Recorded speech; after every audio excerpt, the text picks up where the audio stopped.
Hello there, and welcome to the Out Time Film Podcast, where we talk film, TV, and games, and all that jazz like there's no tomorrow. My name is Tom, and as always, I am joined with the self-isolating man, John. Hey, what's up? I'm doing great, if anyone's wondering, but yeah. You are isolating, so hence we were going to talk about Wonder Woman 1984 this week, but because somebody is dead, I have to self-isolate and try not to dance for 10 hours or something, but yeah. I mean, of course. So we decided we're going to talk about 2017's Wonder Woman today, so the first film, and then next week, hopefully, we'll be able to talk about Wonder Woman 1984. I'm not going to make any promises, though. Yeah, because this film is really hard to watch for me personally, because I live in a society.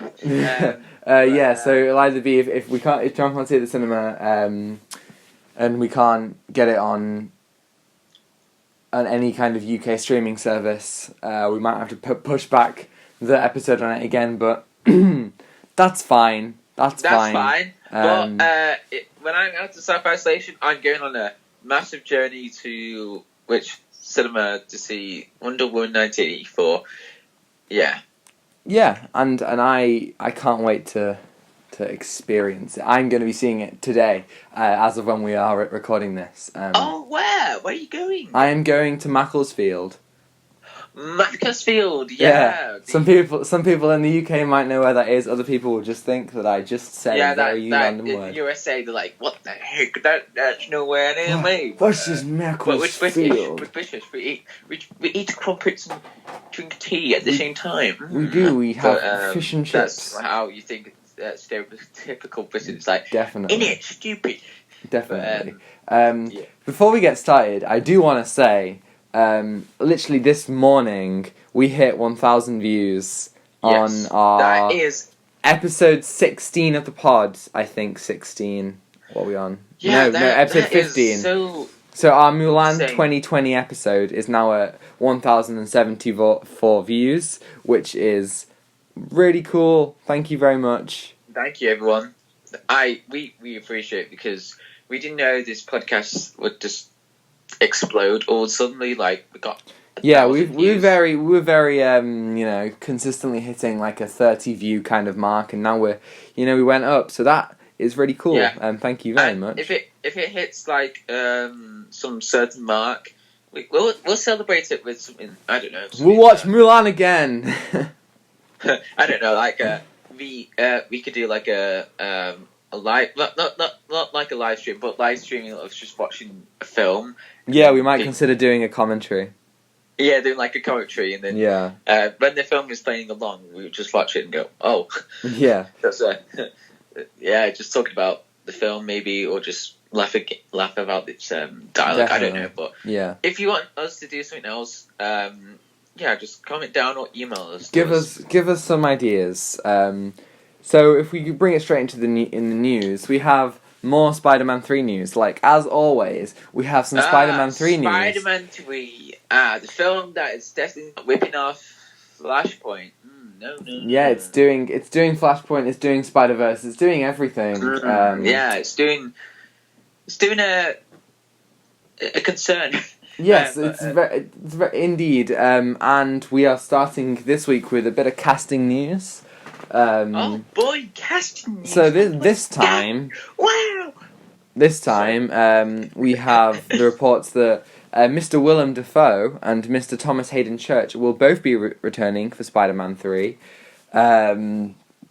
as the Green Goblin and Sandman, respectively, from the Sam Raimi trilogy. That makes the villains that it seems will be in this film going to Electro, Sandman, Green Goblin, and Dr. Octopus. That's already 4 villains, which is the most villains seen in a Spider-Man film, unless you count Spider-Verse. What do you think? It's going to be cluttered. It's going to be cluttered, mate. You'll see those villains, but then how long is this film?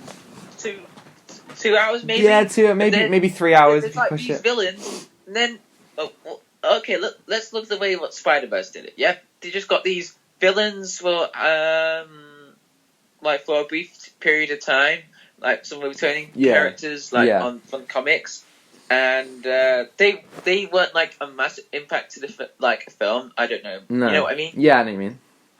Yeah, so and if you got these characters that these fans love from the Raimi trilogy and the other from the other Spider-Man films, this film's going to be cluttered because they're going to go, oh, that character's been wasted. Oh, the character's been wasted, and everyone's So it's true. In Spider-Verse, the characters that we saw didn't have any previous kind of appeal, but here, every single character every character that we're dealing with.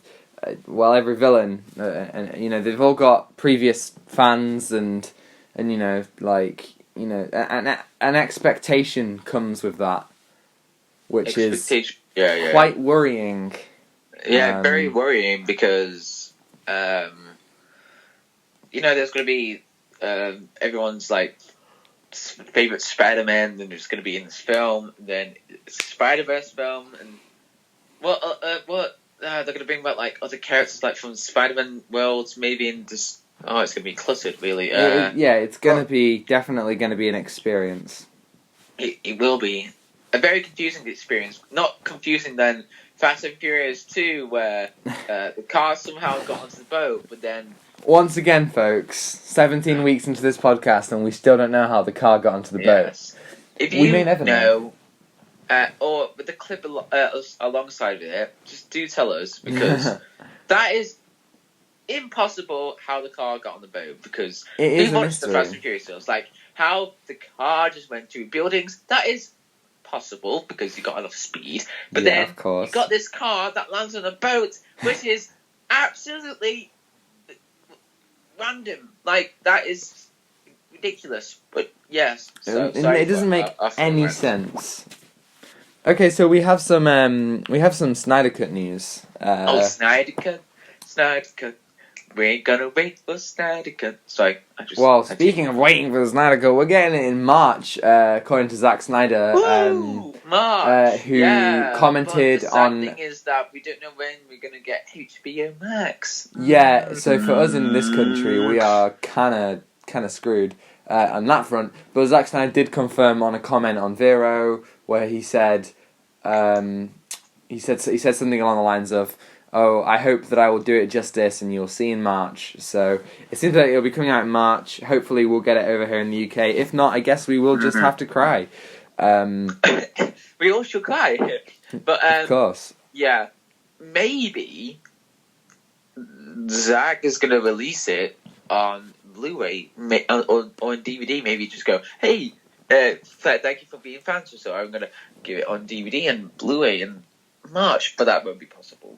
Yeah. I doubt they would release it at the same time. They could do, you never know. They have a whole kind of bonkers thing. There's been a real big, a lot of controversy surrounding Warner Brothers this week. Their huge HBO Max news about all their films going to HBO Max and cinemas, and people aren't exactly happy about it. Yeah. Yeah, I feel like every week, this is kind of keep on escalating. We also got news about the rating for the Snyder Cut, and it seems it could be an R-rated film. Snyder did confirm that Batman drops the F-bomb. What? No, Batman doesn't know that. We don't care really, because no, I'm not bothered. Listen, it's Ben Affleck. It is Ben Affleck. Batman. This is like the other version of Batman, because we don't care, like, if different version, like, a version that is, like, something that is powerful, that is, like, something that, just brutally hits people. Well, I mean, in the Batman v Superman, you know what I mean? Like, yeah. Goes crazy in the air. It's all different. It's allowed to be different, you know? It's allowed to be different, because comics have that. Comics have to show Batman's different in some cases. You know what I mean? Like, yeah, like it's their own interpretation. Just let it go. It's their own interpretation. And then you got Batman that drops an F-bomb. That's cool. That's totally fine. Why are some of them in doing a meditating video? Let it breathe. Let it slow. I'm sorry. Well, yeah, I mean, like, there was, loads of kind of differing opinions on this recently. There were. And some differing opinions on Star Wars as well, as we will find out when we talk about The Mandalorian this week. Sorry. So our next piece of news is some bloody casting news. Everyone's favourite. Boy! Casting news. So, Cyclone has been cast in Black Adam. So Quintessa Swindell, who was in Euphoria. Have you seen Euphoria, John? Yes. No, I haven't actually, because I haven't seen it because I don't have HBO. Yeah, but, no. I do know what it is. I've seen the trailer. I know who's in it. Yeah. Yeah, I hear it's really good. I haven't seen it either, but yeah. So Quintessa Swindell will be Cyclone in Black Adam. So this is building the Justice Society of America. We have Atom Smasher and Hawkman and probably more people too. Dr. Fate, I think, is in there. So yeah, Rock. I see that. That would be. That's a really interesting cast. So I like how DC decides to add cast like different actors and then experiment it. You know what I mean? Yeah, well, they're definitely pulling in some more obscure actors, like no actors that I've heard of before. Yeah, certainly. Same, and I think they're doing that, quite a lot. Like, I think most of like the leads for these films aren't really like staples, which I guess is a thing across all comic book films. Like, it's not very often that you get like a really, really big name when people are cast. So I think that is quite good. Nice, like getting small actors. Yeah. Yeah. So the Mortal Kombat film, there is going to be a Mortal Kombat film next year. Oh, yeah, when is that coming out? That is the news. The release date has been coined as the 16th of April next year, which is, in the... Let me have a look. It's in the midst of... So this is a couple weeks after No Time to Die, just before A Quiet Place Part 2 and Black Widow. And what's out is before? Fast and Furious, yes. Fast and Furious is afterwards, actually. Fast and Furious is May, yeah. Sorry. But we're excited for Fast and Furious 9, We're very excited for Fast and Furious. In a couple of weeks, we're going to do the most anticipated films of 2021, probably, considering films might not be coming out, and we will discuss things like Fast and Furious 9. But yeah, Mortal Kombat is coming out, another video game film, which I think they're getting better. I think in general... I agree, because since... When was the last time... What was the last time a video game film was good? Sonic? Sorry? Well, the last few ones... Sonic! We had Sonic, we had Detective Pikachu, we had Tomb Raider. Those are the last three that come to me off the top of my head. Yes, and if Uncharted breaks that cycle... Yeah, exactly. Uncharted could be like a really good film. It's a live-action film, right? So live-action meets film. But, wow. So I'm hoping something that will break expectations from the video game cycle. But Mortal Kombat... I have no idea where the story will be going, because I know the Mortal Kombat, they just fight to the death, and that's it. Yeah, I myself have never played Mortal Kombat, but obviously I know there isn't, especially in the early games, that it's not, full of, a huge story. Yeah. It definitely, leans more towards the gameplay aspect. And correct me if I'm wrong here, I've never played Mortal Kombat and I'm going off very limited knowledge, but I'm pretty sure there have been Mortal Kombat films in the past. There is. There is. Yeah, there has, yeah. I have been playing... I played one Mortal Kombat game, and that was the newest version with my friends, and it's honestly fun. It's just oh, good. I remember all the combos, and there was a Mortal Kombat film in 1995 directed by Paul W.S. Anderson. Cool. Yes, that is the film. Yeah, I know what you mean. Because I haven't seen those films, but I I don't know if I'm excited for this or if I'm not. So yeah, I don't really have any opinions yet. You know.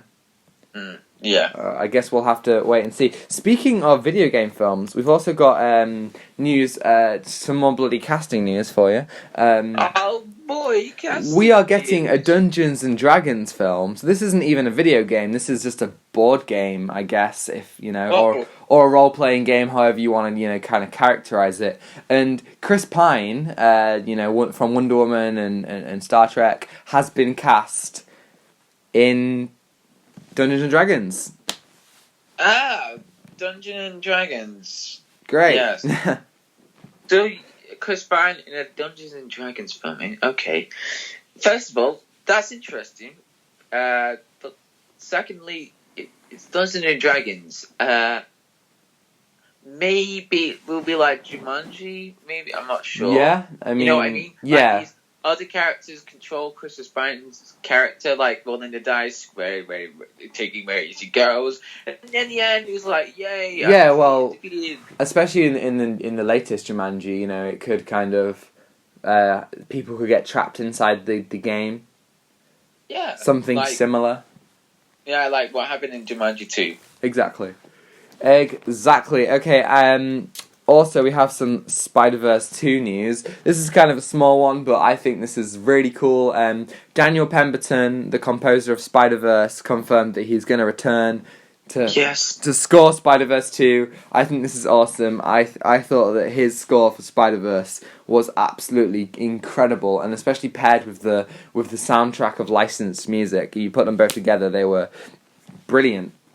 Yeah, I agree. Yeah. He has done phenomenal work on the Spider-Verse movie, so I'm excited to see what he adds in this next film. So, and he has, he's also done he did the score for Birds of Prey, which was a really, really good score, and for Steve Jobs. He did some, really unexpectedly good scores. So, he's one to watch, any of you film score enthusiasts out there. Yeah.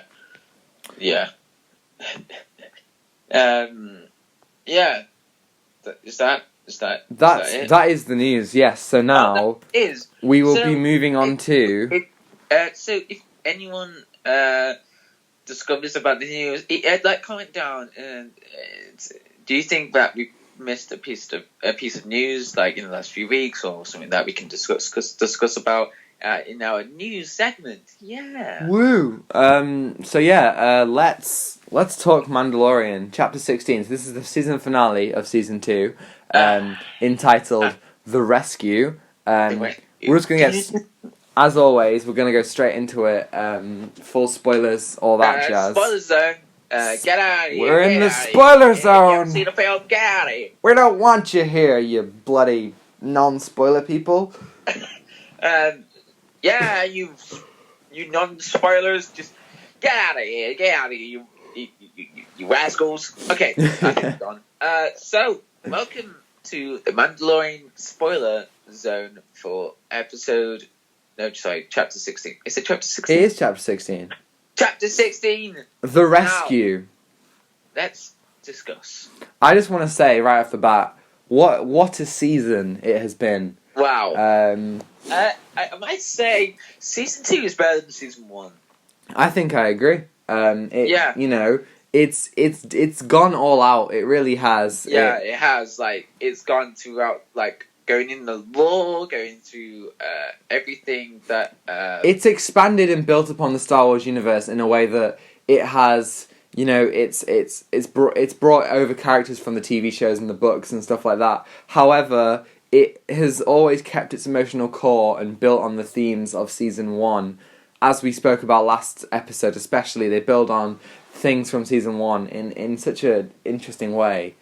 And Season 2 just, progresses that. Yeah. How it decides to go through... It decides to develop from, the stories from the books, trying to take it, put it on live action instead of forgetting it, but then decided to use that what the fans feel like reading, and then that what makes it more satisfying. You know what I mean? Yes, definitely.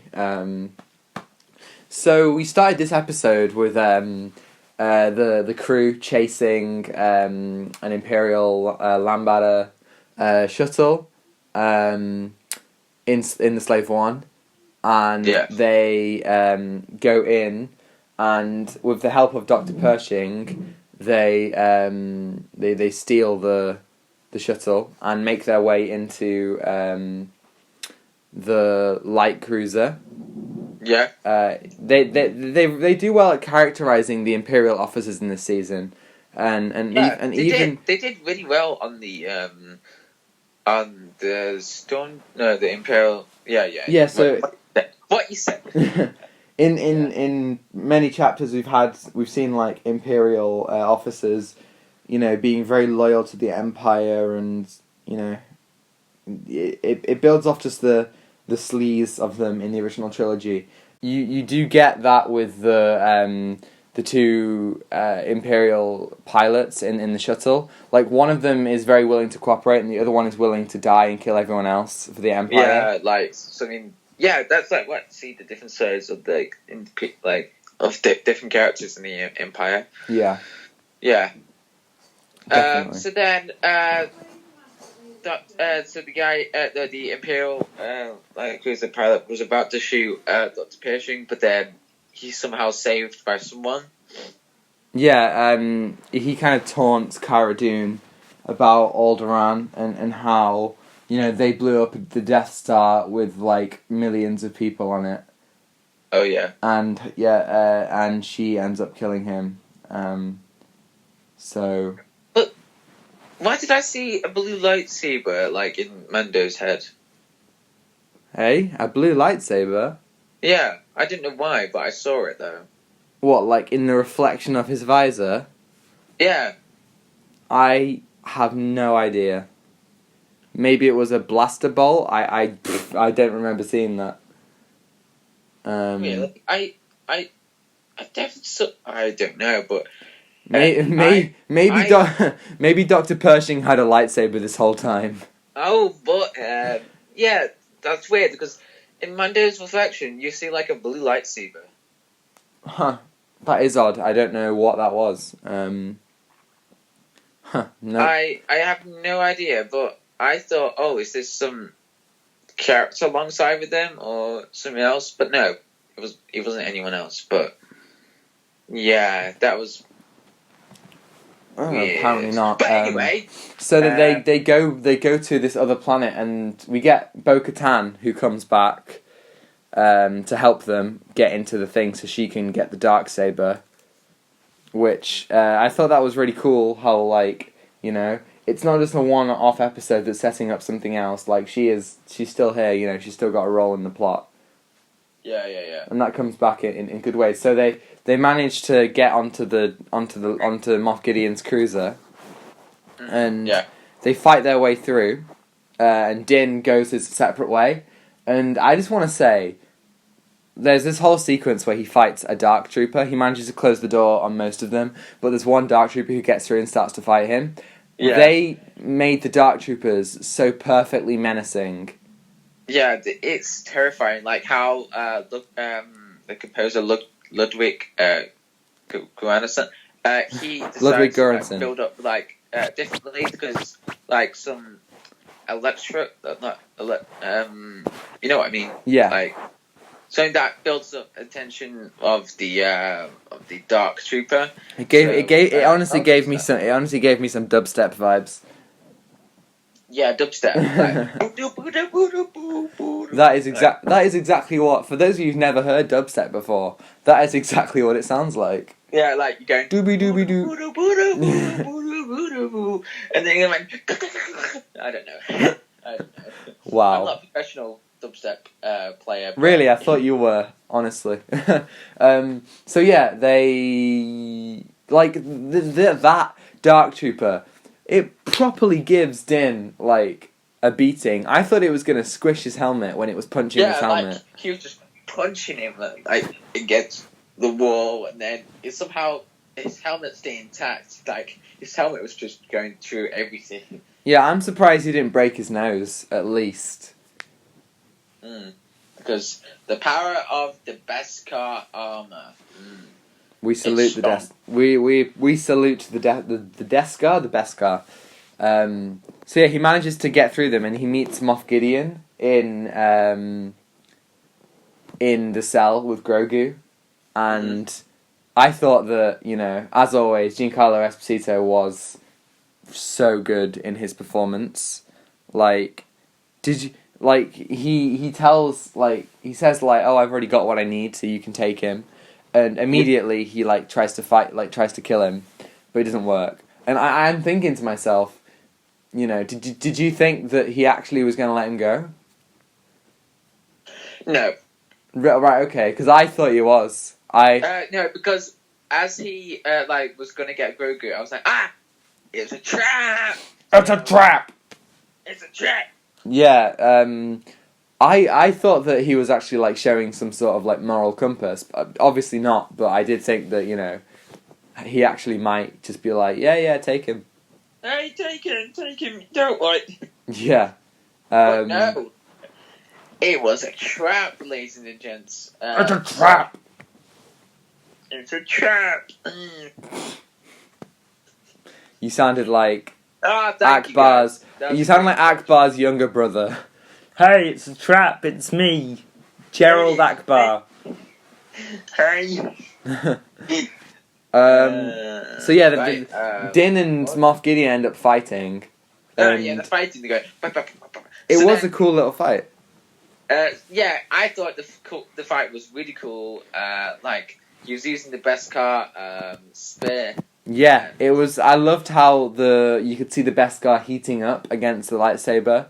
Yeah, that was cool. Darksaber. Oh yeah, good point. Darksaber.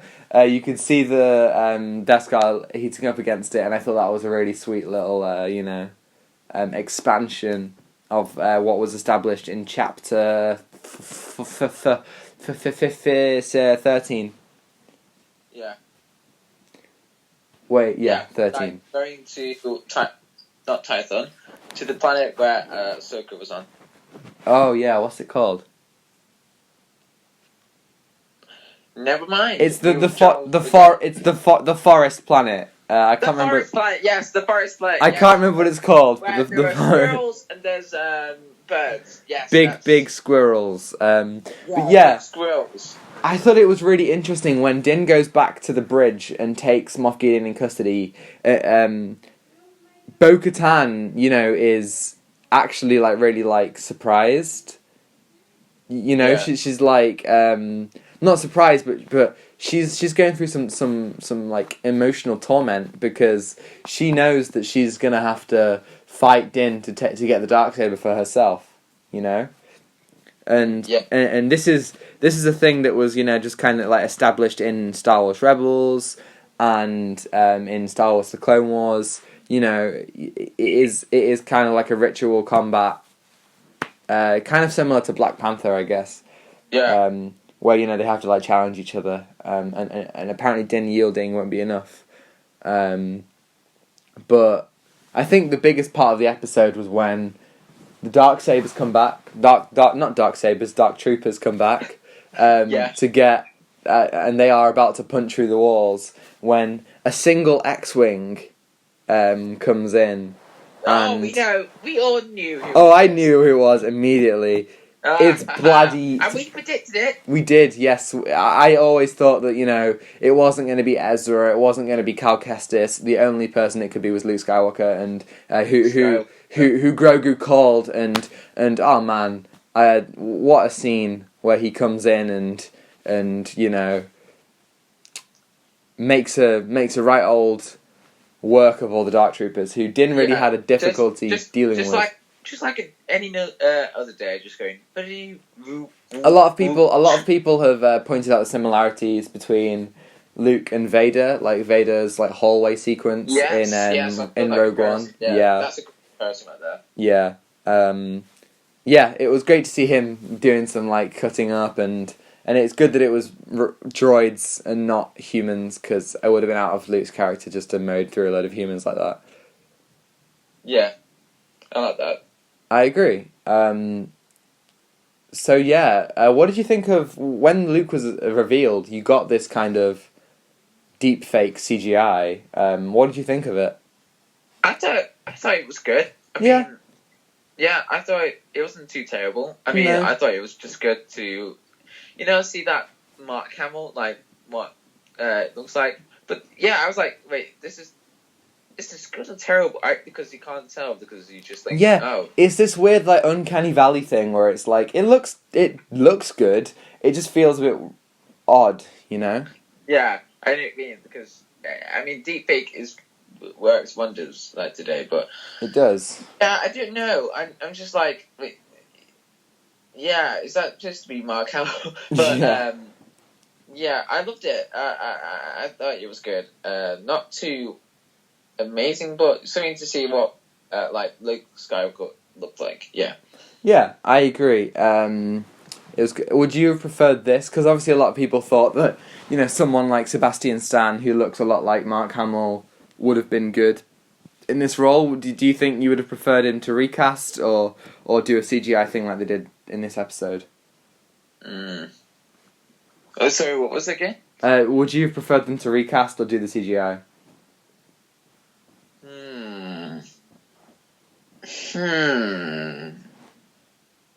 I have no idea. I think either would have worked. I think this works fine. A lot of people don't like this, not just because of the CGI thing, just because of they don't want the Mandalorian to be too. It's interesting. Like the whole season, they bring in characters like Boba Fett, Bo-Katan, Ahsoka Tano, Cobb Vanth, and that people draw the line when it comes to Luke Skywalker. Like I get it, but he was only in one scene. So I don't think there's too much of a big deal to kind of get worked up over. Yeah. And then you get Grogu and Din's goodbye, and oh man, that was brutal. I nearly teared up. I did tear up. I tell you what, I was in the verge. I did. I don't know, but I was just like. It was already sad. The score. The score was great. Saying goodbye. Then brilliant. Takes up his helmet. The taking off the helmet. Honestly, that was it. It was very difficult. I did not expect them to do that in this season. This season continually proves me wrong. I didn't expect Boba Fett to be in it predominantly. I didn't expect Ahsoka to be in it. I didn't expect Bo-Katan. Didn't expect Luke. Didn't expect Grogu to lead. Like all these things, I do not know where they're going to go with season 3. Yeah. But yeah, and that's pretty much the episode. They leave it on that kind of cold note of Grogu leaving and everyone just kind of standing there. But then. I just sat through the credits, just like. Yeah, the credits was like super like eerie. Like there was like very quiet music. Like there was no. What the heck happened to the art? There was no concept art. It felt like a series finale. Like it felt like this could be the final time we ever see them. But then again, if you watch the post-credits scene. Oh yes. Boba Fett arrives on Tatooine, and then shoots. Bib Fortuna, who has assumed Jabba's role in his palace. He's sitting on the throne. Yes, and then shoots the person. Bib Fortuna. Shoots the guy. Yeah, Bib Fortuna. And takes the throne, and then... Bib Fortuna. And then, I thought that was great. And then, it cuts to the words, The Book of Boba Fett, coming December 2021, which is so cool. The next Star Wars TV show, as rumoured, will be a Boba Fett show. When is the Mandalorian Season 3 coming out? Okay, so this is interesting. Kathleen Kennedy said that the next chapter of the story will be coming out Christmas 2021. Now, everyone assumed that meant a Mandalorian Season 3, but maybe that means Book of Boba Fett. And they will leave the Mandalorian for a little bit. One of the stuntmen.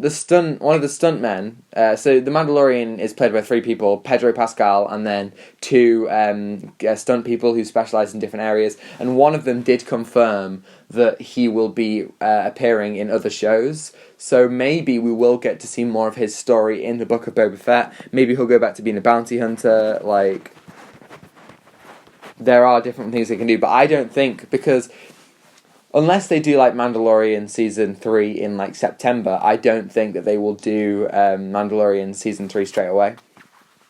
Yeah. And I might be wrong, because, I mean, this year's proving that I keep on getting everything wrong, you know? Yeah, like, we were like, oh, COVID, we'll be fine. Oh, yeah. And it's like, even the Mandalorian, I was like, we're not going to see Boba Fett until next season, and he comes back, and I was like, oh, well. And then, oh, yeah, who's going to be returning back?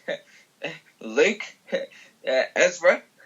But, yeah. Yeah, so, yeah, I think it was a great end to a great season. Yeah, and I thoroughly enjoyed this season. Like, everything I've been through, like, emotions and great action sequences. Definitely. Great references to the I still haven't got over the Razor Crest, though. Sorry? I still haven't got over the Razor Crest. I am going to miss the Razor Crest so much, man. I love that ship. I'm going to miss it. You better get that Lego set, yeah? Yeah, I'm gonna build it. Build the crest. At Mandalorian music, just go. Oh man. Oh, yeah. There it is. There's the ship. It really was an emotional moment. But yeah, I'm definitely gonna get the ship. Definitely. Sad after it's just been blown up and just. Yeah. But yeah. That was the gun. The gun. There was the thrusters. The carbon freezing area. It was great. There was the sliding doors. Oh, I can't wait to see more. The sliding doors stop the gun. I can't do it. No, the landing thingy. The bobs. The docking, the ramp. The ramp. Yeah, and the best thing about it was the window. And the little ball. I mean, wait, the little ball didn't come up. Oh my! Wait, I'm just thinking. He took the ball, but he didn't give it back. I wonder whether he. What? He didn't give it back. I wonder whether in season 3, Din will just be like holding the ball at night and just crying himself to sleep, just like Grogu. That's sad. No. He still has the ball for himself. Oh my god. That's upsetting. But that's Mandalorian for this season, and next Star Wars project is the Bad Batch. So hopefully, John, when you finish the Clone Wars, we can watch that when that comes out, and we will do the same thing we did here and just talk about it week by week. Yeah, definitely. Okay, so now we're going to talk about Wonder Woman 2017. Yes.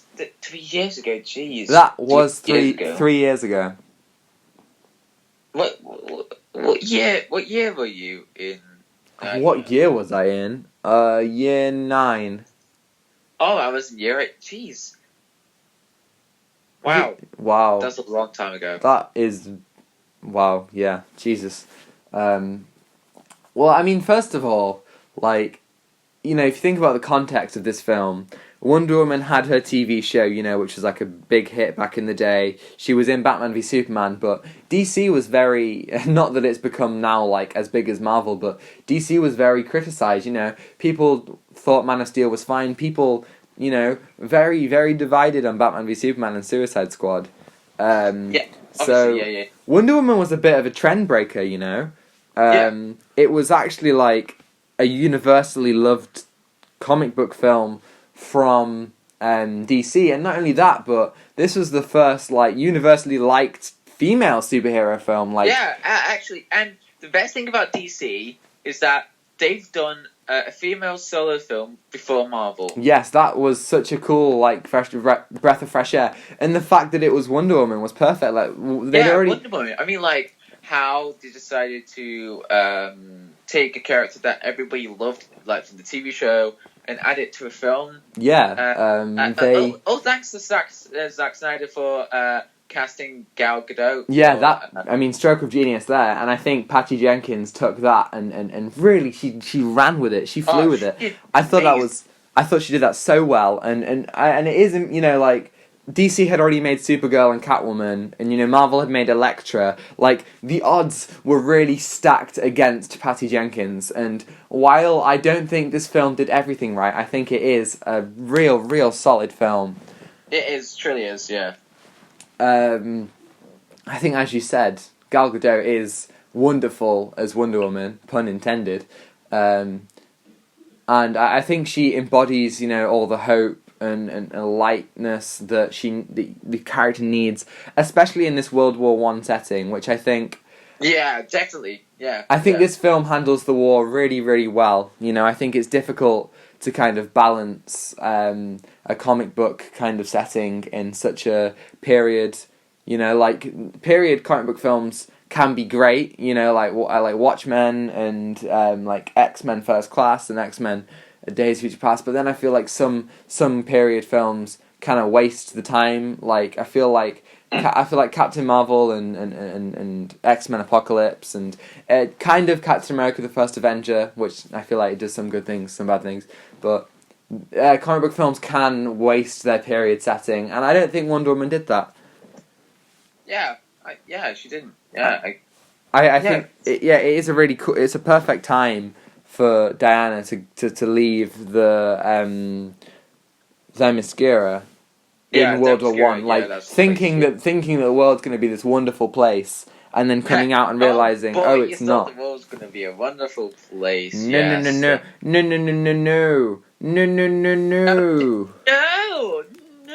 You fool! You fool! You haven't seen World War One. You haven't seen World War One. You haven't seen World War One. You haven't seen World War Two. Oh, it came out last week. Wait, what? She clearly hasn't seen 1917. I've seen 1917. Yeah, she hasn't. Oh, she hasn't seen 1917. Oh, that's a good film. She hasn't seen it, but no. She was just relaxing in Themyscira, just yeah. But anyway, let's not ponder on our favorite World War films. But shall we do this like go through the narrative and talk about it like that? I don't mind whatsoever. Well, let's talk. So, like the film starts on Themyscira and kind of tracks Diana's training, and then to like she meets Steve and has this like need to leave, and then she leaves. So I think I really enjoy straight away how Themyscira is shot, and it looks so different to London. Yes. Yeah, straight away you've got this contrast, which is really important for making Diana feel like this kind of fish out of water, which is a prominent like narrative throughout the film. Yeah, I agree. Yeah. Yeah. And then we see a younger version of Diana. Yeah, we do. Around. Yeah, well, we have Diana. You see, like her, like wanting to train and be like a warrior, like very very early on. Yes. Which I think is, I think her younger self. It does set up how she is. Like wide-eyed, and she thinks that the world is like this place, like like men are created by Zeus, and they're supposed to be like this kind of this thing, and then like they are poisoned by Ares and all this. Like it sets up this kind of the contrast of the end really well. Yeah. Yeah. And when Steve comes in, I want to say, I think everyone under the sun have said this, but I'm going to repeat it. Gal Gadot and Chris Pine have incredible chemistry. Yeah, they do. They have great chemistry on screen. You can see it in bloopers. They have good interaction with each other. They are like just so much fun together, and they have they have like little jokey bits, and like she doesn't understand things, or she thinks about things differently to he does, and like you just have these like throughout the film like really small and sweet film like scenes that really tell a lot about the characters in a in a really nice way, I think. Yeah, like, yeah, I agree. The Germans come onto the boat, and will come on boats onto Themyscira, and I think it was like the first action scene. I think all the action, for the most part, yeah, but it was really, like the first really good. action scene. I kind of see like how like there was like a contrast, like the real world hits Themyscira. So yeah, like how it's like a representation of the world. The world is like in a terrible state because it's World War One. Yeah, and it's like hitting all hope and destroying it, like, because it's messed up. You know what I mean? Yeah, definitely, and the contrast between the Amazons who are using swords and shields and bow and arrows with the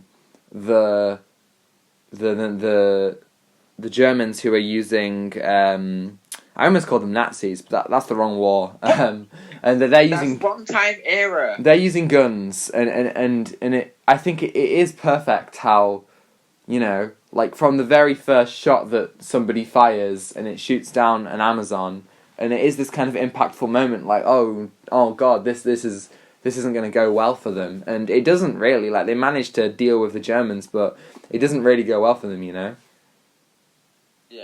Like they actually are for the most part properly killed properly beat by the Germans, and you get that with Antiope's death. Yeah. I think that that's the kind of good driving force for Diana to leave. Yeah, like giving her inspiration to restore. Not. It's not seeking revenge, but something to stop all wars. Yeah, it's restore the peace and the balance. Stop Ares, because she is convinced this is Ares, and we'll kind of get more on that later. But I want to say, I think this whole thing, this whole mystery where it's like, oh, don't let her know that she is the god killer. Yeah, I think that kind of plot line is just a bit contrived. I don't think it necessarily needs to be there. Yeah, as well. But also, it's the thing I like about when she leaves Themyscira. But Steve. No. Sorry. So then Diana picks up Steve. Then Steve was interrogated by the Lasso of Truth. Yeah, that was cool. Yeah, that was cool. I'm a spy, but I am a spy. I'm a spy. Yeah, that was good. Yeah, that was like that. And then so Diana wants to escape with Steve. Yeah. And then so the thing about how Diana goes to Earth, well, she is on Earth, but she's going to she goes to the modern world. Yeah, it's just oh, what's this? Ice cream. Yeah, that whole fish out of water thing. There's that whole. There's she sees the baby and she sees the ice cream and she tries on all these different clothes. How we saw the world at first all these are cool, but then as you go up this is dark. Yeah, I think again Gal Gadot does it really, really well. She really, I believe that she is seeing these things for the first time, and she's probably oh my god, you invented this ice cream, this is the greatest thing, you should be so proud of yourself. Yeah, that is great, I like that one. But then in trailers of Wonder Woman 1984, I like how there's a massive difference, how Steve was showing Diana London, what was happening. Yeah. But then in the new one, Diana's showing all the stuff to Steve. There seems to be a kind of shift, a switcheroo. Because, I like that. That's Steve, really cool. Yeah, I think that's a good idea, that Steve is now the one who is, he's the one who doesn't know what's going on. Yeah, the Padawan. He's the Padawan, of course. Yeah. Yes. It's a nice way of putting it. Steve was the master, but then he became a Padawan. Is this reverse psychology?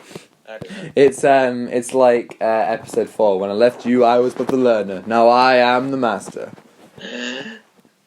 Yes.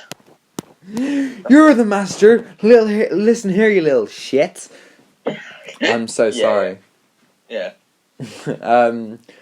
So Diana goes into this like meeting where like the generals of war are trying to like figure out what to do, like their whole battle strategy.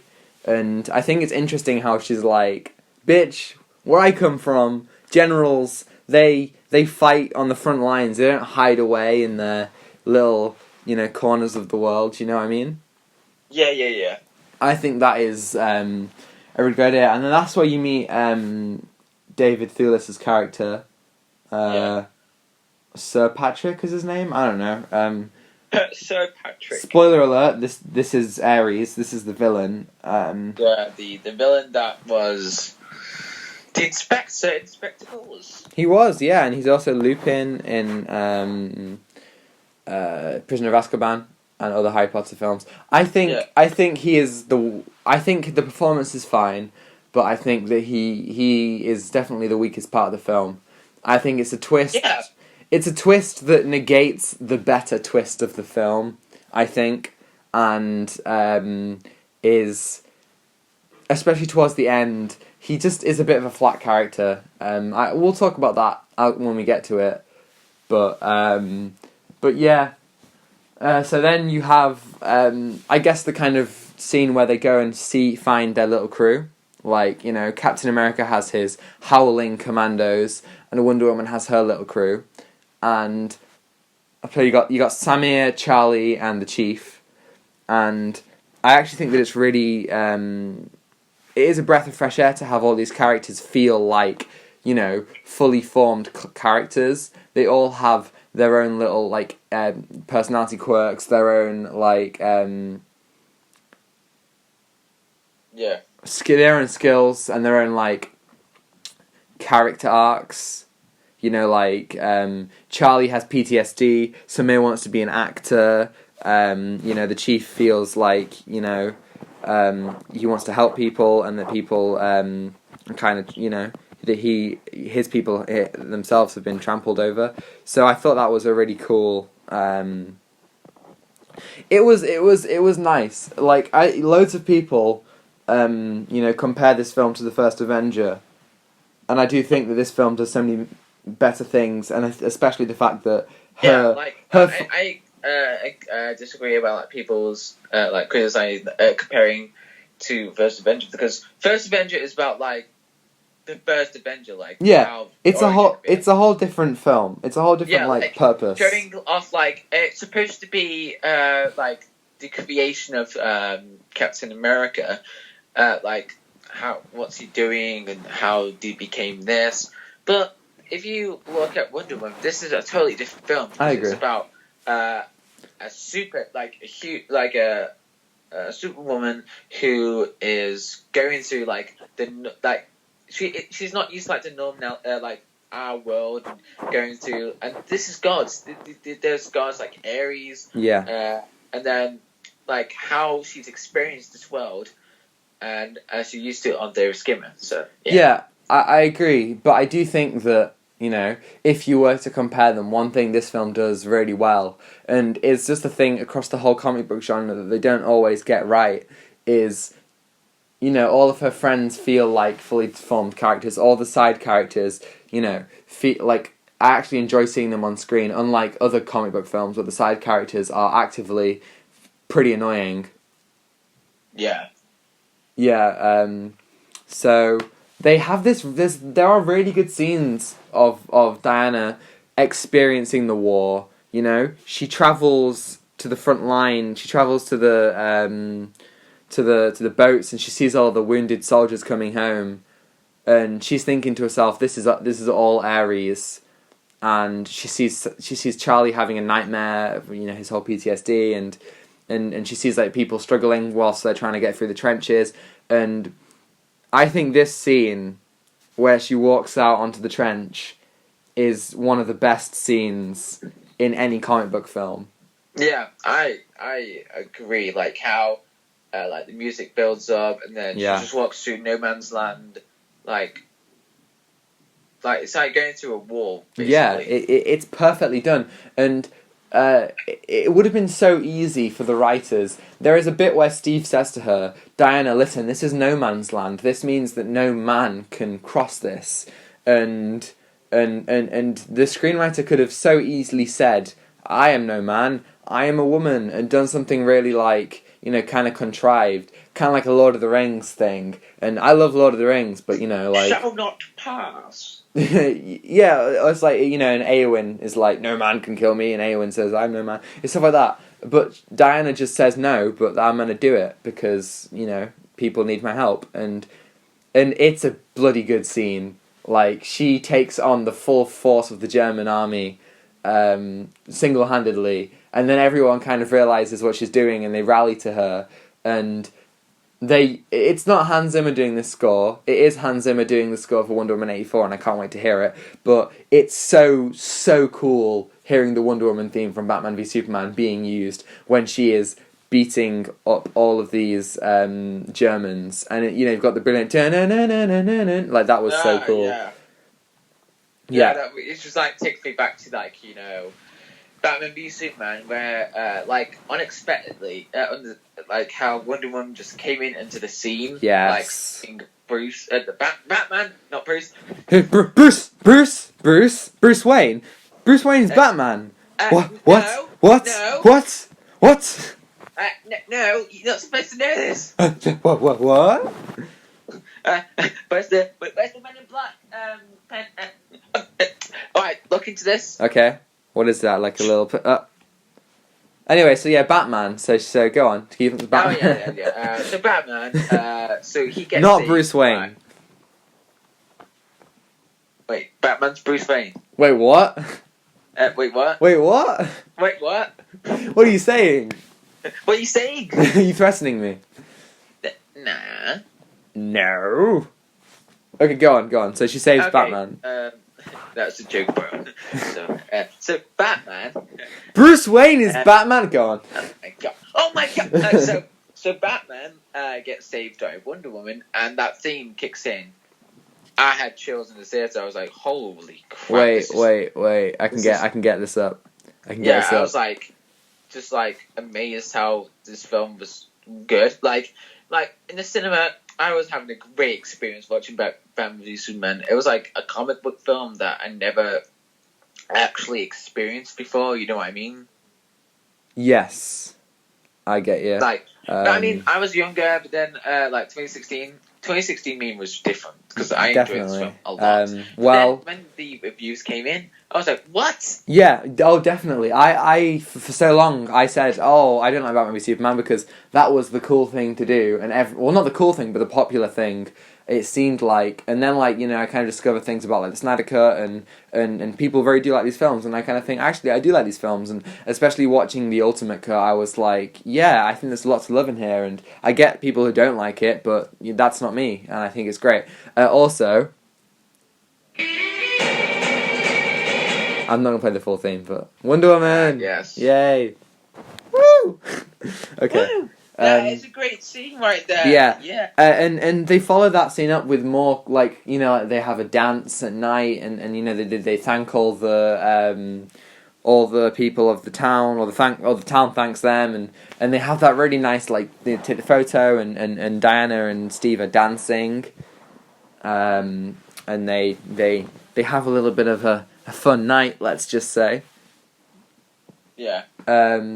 And so yeah, they end up going to German High Command, and Diana breaks her way in and dances with Ludendorff. We haven't mentioned the villains, but the villains were perfectly sleazy and evil, evil in such a way that you do think that it works into the twist of the film. Yeah. It's so obviously baity that this guy would be Ares, and then Dr. Poison.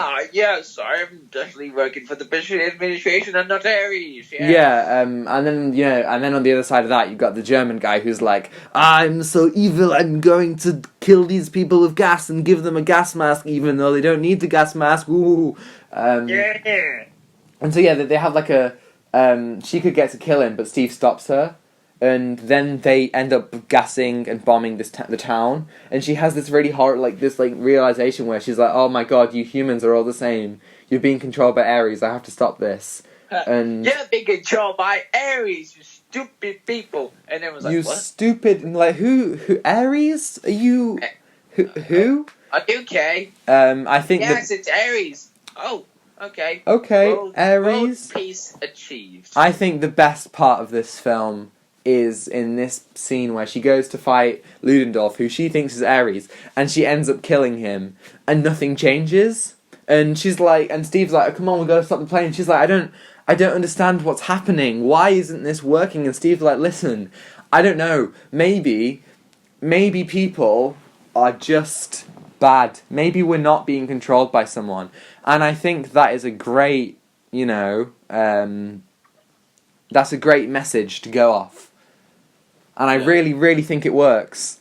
However, they then kind of undo it because Ares is revealed as Sir Patrick, and not Sir Patrick. Not Sir Patrick. Who would have known? And they have this whole kind of like reveal where it was him all along, and it actually was Ares who was doing all these horrible things, and it wasn't people. And I feel like that kind of really negates the whole ending. Do you know what I mean? Yeah, I agree, yeah. Then they have this whole CGI fight, which is a pretty boring fight, I think. Mm-hmm. Apart from Steve's sacrifice. Obviously, we know that Steve is back in some capacity in Wonder Woman 84, but I do think it's a really, really good sacrifice when when Steve ends up, flying his plane into the air and blowing it up with himself in it. I think that was really, really a really emotional ending for him. When he gives Diana the watch and all that. Yeah. Yeah, I thought that was great. And yeah, that's pretty much the film. They kind of mourn Steve for a bit. She kills Ares and everything goes back to normal. Yeah, and then Steve supposed to be died. Yeah, so he died, but apparently he's back now. I have my own theories on that, but I guess we'll talk about that next week or whenever we do. Yes, funny joke. Whenever we do talk whenever we do talk about Wonder Woman 1984, we will discuss how Steve is back. Yes. But yeah, that's I'll try and watch it. Yeah, we'll figure something out. And hopefully we'll be able to talk about it next week. We might upload the pod a bit later, if it means that you have to see it. We don't know. We'll figure it out. So yeah, what do you think about the film? What are your final kind of thoughts? I love it. Yeah. It's a great film to watch. It's enjoyable to watch. It's like something something fresh. You know what I mean? Like, to watch, if you're watching a comic book movie, like you're bored of watching Marvel, just watch Wonder Woman. It's a great film to watch. I think out of all the DC films, this is the one that has the most for everyone. This is not my favourite DC film, of the new run, at all. But I understand that not everyone will get what they want from Man of Steel or Batman v Superman, or even something like Aquaman, which I think is, another great DC film. However, I think Wonder Woman is the one that will have the most for everyone, and I have a little cousin who absolutely loves Wonder Woman, and it's great to see that she can find something to identify with in these films over the the regular superhero films that are just a lot of male based, this whole young male demographic, and that is really cool. However, I don't like the ending. I think the whole Ares reveal. Weak, but this twist that negates the other twist, and the whole CGI battle, it all feels pretty flat in my opinion. Yeah, but with seeing the trailers for Wonder Woman 1984, it looks promising. It looks amazing. It does. It looks like, it just looks great, and I'm very excited. And Patty Jenkins did great with this film. Apparently Wonder Woman 84 is great, so Patty Jenkins is hopefully going to knock it out of the park again. And then she'll be directing the next Star Wars film, which is really exciting. So, yeah, there's a lot to love. Yeah. And with that, that is us for the main segment. John, what have you been watching in our weekly viewing segment of the day, 2020, all that jazz? What have you been watching this week? I'm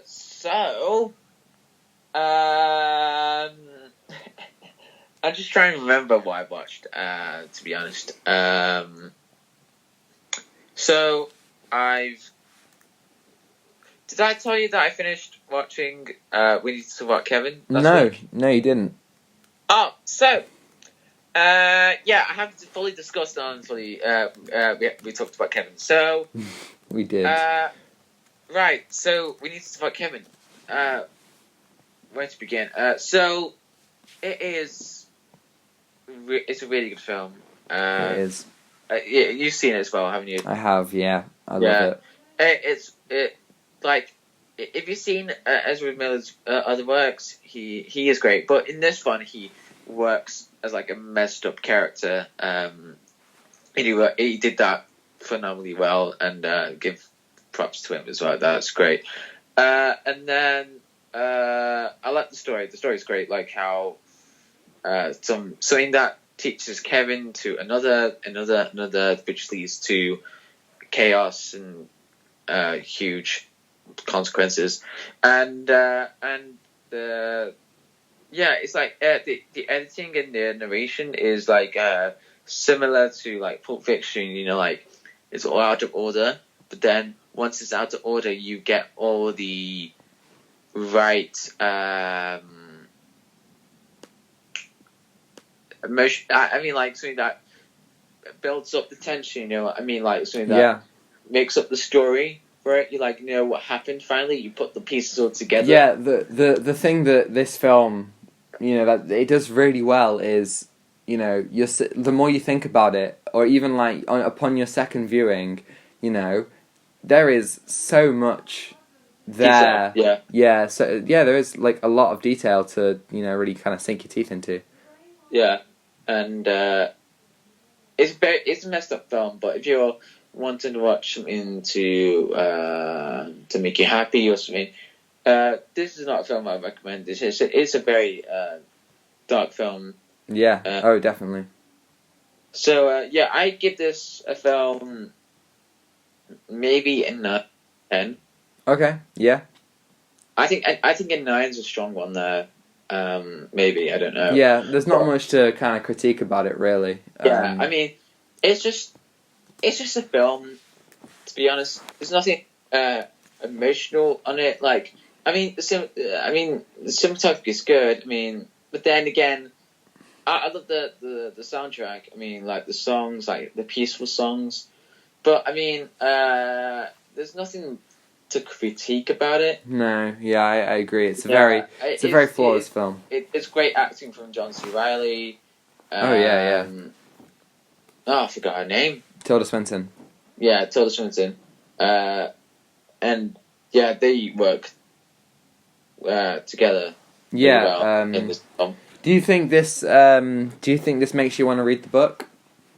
Yes, maybe because my teacher, she said about the book, and then so the book. The different thing about the book is that it's written in letters, rather than like having it like a full narration, but it's written in letters, which makes me want to read the book. Interesting. Yeah, that sounds cool. But the good thing about the books is that you have a deep understanding, and like you can see like how fleshed out it is, like how like the book has everything. You know what I mean? Yeah. Like, it has like everything you need to know, like some small details to massive details that you need to have for reading books. Like you can pick this one, you can pick that out, and then you think,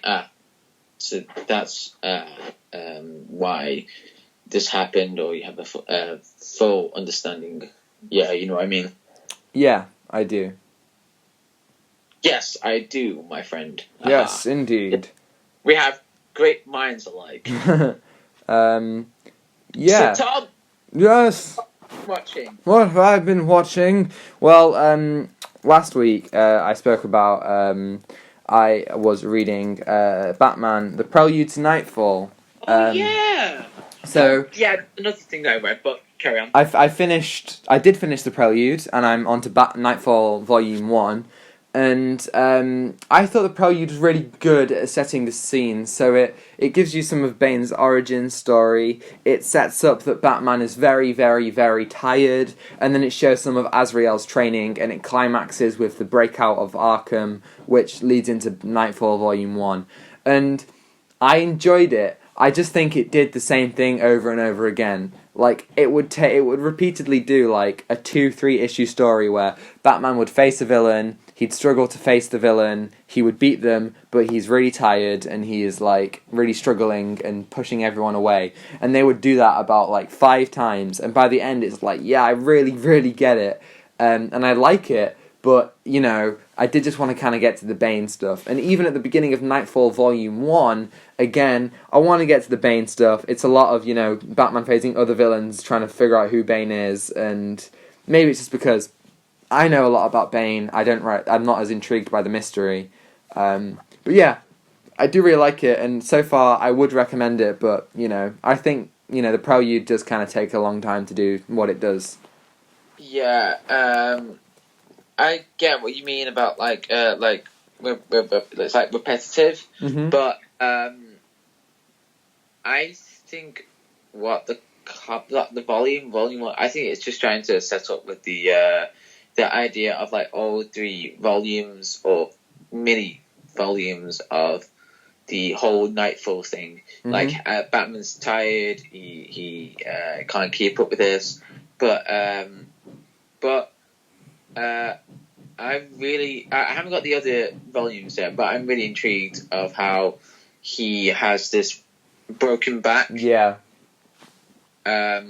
So that's going to be different, because what I think I liked about it is, like, you know, I don't really like the repetitive, but what the repetitive does is that every time he fights someone, he just gets a bit tired. Yeah. He's less powerful, and then, yeah, that is good, and that is good. I like that, but it's a bit repetitive. Yeah, I definitely agree. I also think that, you know, as he gets broken down, and then you see Azrael get stronger, it's an interesting, you know, comparison, given that Azrael is going to come into such a bigger role later on. I don't know if you know what happens, so I won't tell you, because I know the story, but I won't give you that information. You know the story? Yeah, I know the story. Oh. Yeah, I've been intending to read it for so long that I just kind of, talking to my friends, I know the story. DC comics that I have been reading, on YouTube, like, what people... Like, oh, yeah, like watching the full story. Yeah, watching the story, because I'm intrigued to watch... Yeah, no, like, how it works out. But there's, like, other comics that been recommended me in YouTube, especially Deceased. Yeah. That is... You know Deceased? Yeah, of course. Oh, that is a crazy comic. Yeah. I won't get into that, but I want to read the comic fully by myself. But, yeah. But I've been watching, like, what it's about and what happens in it. So there's another Batman comic that I have been reading. Not the one that you got me yesterday. Yeah. I got him The Dark Knight Returns, didn't I? The Dark Knight. Dark Knight Strikes Again. Yeah, Batman Strikes Again. That's the second one in the series. Yeah. It's good so far. I like it. Good. So there's another comic that I really got. So let me just get it. I forgot the name. You forgot. So it's called Batman: The Dark Knight Prince Charming. What? Okay. Never heard of that. You never heard of it? No. So, the Batman Dark Knight Prince Charming, and you know that comic that I got you, Batman Damned? Yeah. Yeah. So, It's big as that. Okay, so it's a similar. Is it a Black Label one? No, it's not. Okay. But it's a really good comic. Like, it's a very simple story, which I really like. It's very easy to follow. But I don't want to get into that. But I really want to talk about The Batman Who Laughs. Okay. So that one, I thoroughly enjoyed. Let me just get the comics so I want to inspect and just talk about it. Okay. Yeah, why do I talk about this? So, yeah. This... Can you still hear me? Not as well, but I can definitely still hear you. Right, so, if you don't know anything about the Dark Knight Metal series, you know, that crazy comic run that Scott Snyder and Greg Capullo did? I'm familiar with it. You might want to read that first, which I didn't, because I'm a moose. So... It's true. It's true. I read it in its entirety, not reading Dark Knight Metal first, which I should have done, but... let me just sort this out. But anyway, so, yes. Where do I begin? So, Batman Who Laughs. It's really good. Like, so, if you don't know anything about, like, Batman having a nightmare version of himself, which looks like the Joker, but if you know fully about the story, like in Dark Knight Metal, he meets other nightmare versions of him, like the Justice League version.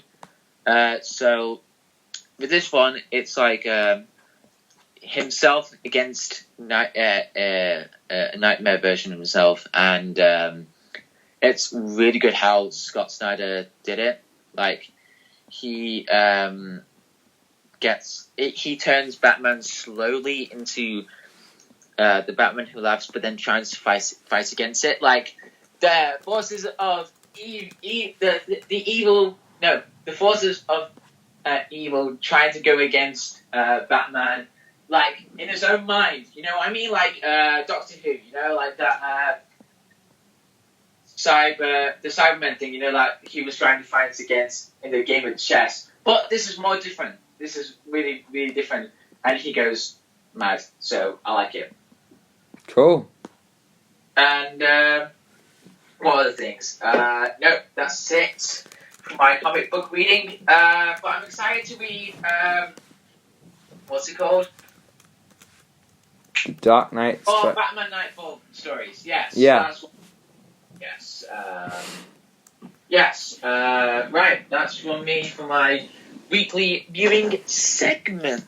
Good stuff. Once again, we don't have any emails, but I do want to, quickly touch on some stuff. We got quite a few more subscribers this week, thanks to your video on the Reddit r/KSI.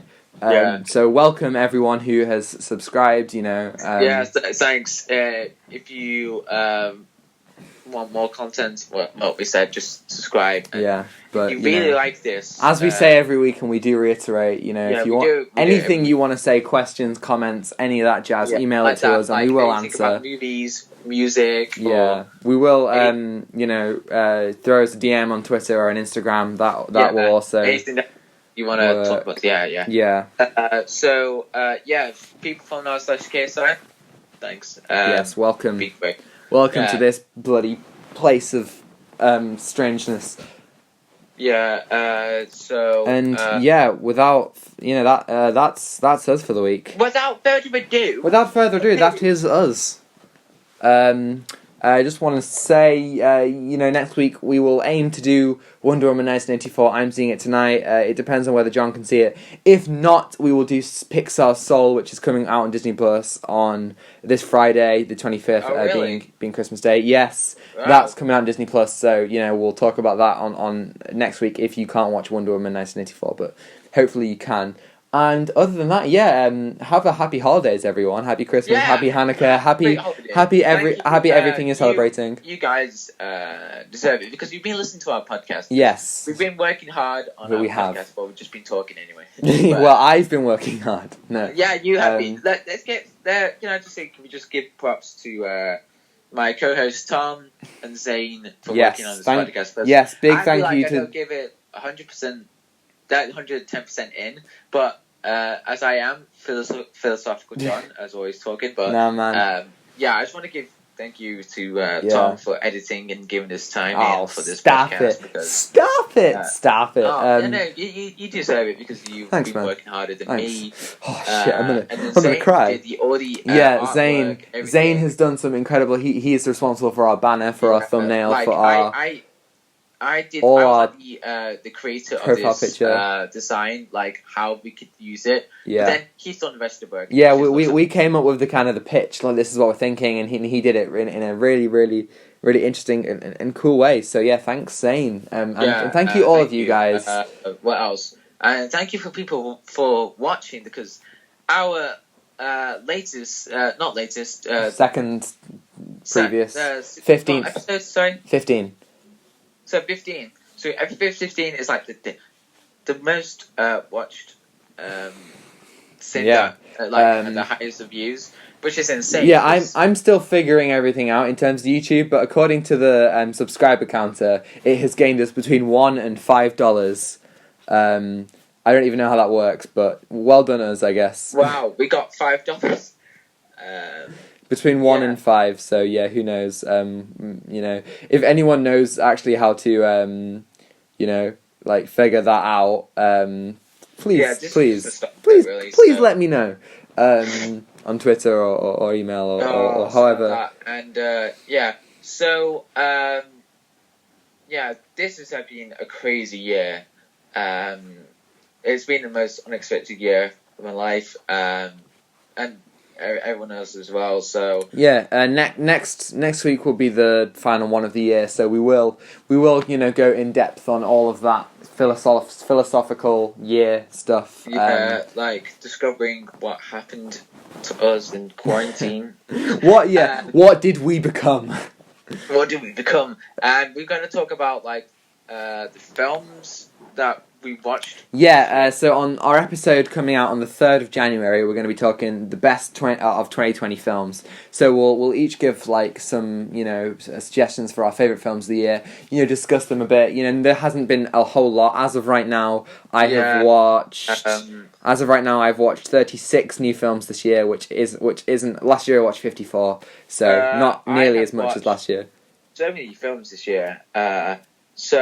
Like Schindler's List, Shawshank Redemption, City of God. Well, if we're talking films in general, I've watched 244 films this year, and 143 of those are new films, whereas 101 of them were rewatches of mine.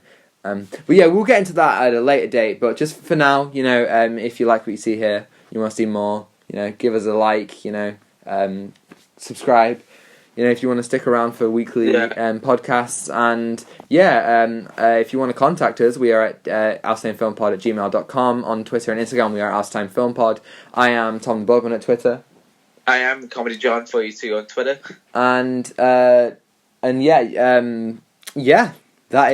That's it for us this week. Next week we'll hopefully be talking about Wonder Woman 1984 or Pixar's Soul. All that jazz. Yes. Without further ado, take what you're given. Give nothing back. Goodbye. Have a good holiday. Yeah, great one. May the force be with you. Oh, he's back. Yoda's back.